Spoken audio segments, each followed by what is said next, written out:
We Wear the Mask by Paul Laurence Dunbar, analysis by Charles Dooley. We wear the mask that grins and lies. It hides our cheeks and shades our eyes. This debt we pay to human guile, with torn and bleeding hearts we smile, and mouth with myriad subtle ties. Why should the world be overwise, in counting all our tears and sighs? Nay, let them only see us, while we wear the mask. We smile, but, O great Christ, our cries to thee from tortured souls arise. We sing, but oh, the clay is vile, beneath our feet, and long the mile. But let the world dream otherwise, we wear the mask. So the structure of this poem is a rondeau, which means it is 10 to 15 lines, in this case 15 lines, and it is separated into 3 stanzas. And it follows a slightly complex rhyme scheme, which follows the pattern AA, BB, A, AA, BC, AA, BAC, with the C referring to we wear the mask there, and at the end of the poem there. So for a paraphrase, we wear a mask that makes it look like we're happy, but this is a lie. The mask covers our cheeks and shadows our eyes. This mask is the price we pay for the fact that people are capable of such deceit. We smile despite feeling as though our hearts have been broken, and we change our speaking while talking to others.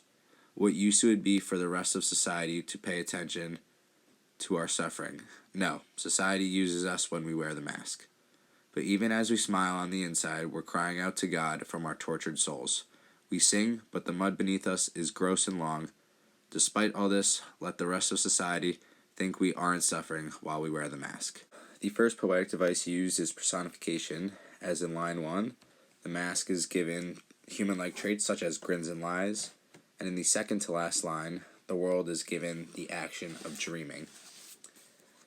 The next one is consonance, which is used here, and in O Great Christ Our Cries.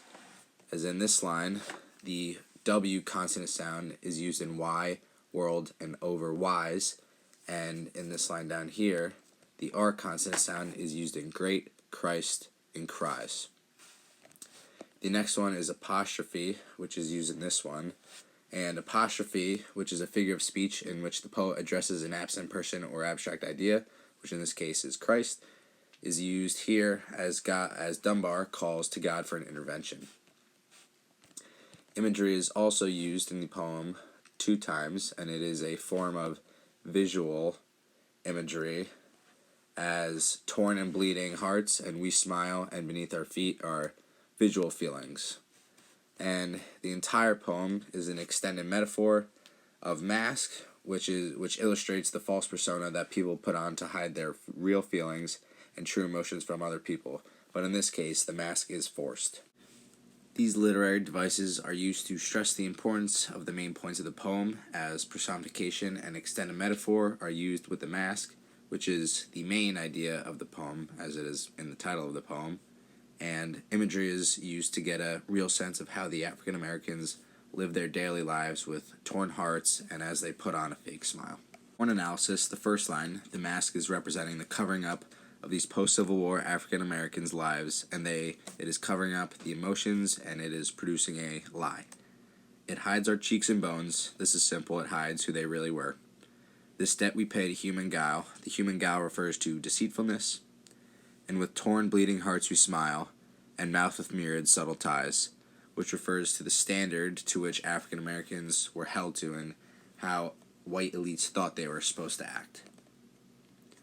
Why should the world be overwise in counting all our tears and sighs? This is a posed question, wondering why the world is so focused on the movement of the oppressed African Americans and why they care so much about everything they do. Nay, let them only see us while we wear the mask. This means that the world is only seeing them with the mask on and not their true self. We smile, but O great Christ our cries, to thee from tortured soul arise. This is the people calling to God to help them get rid of the mask and live freely.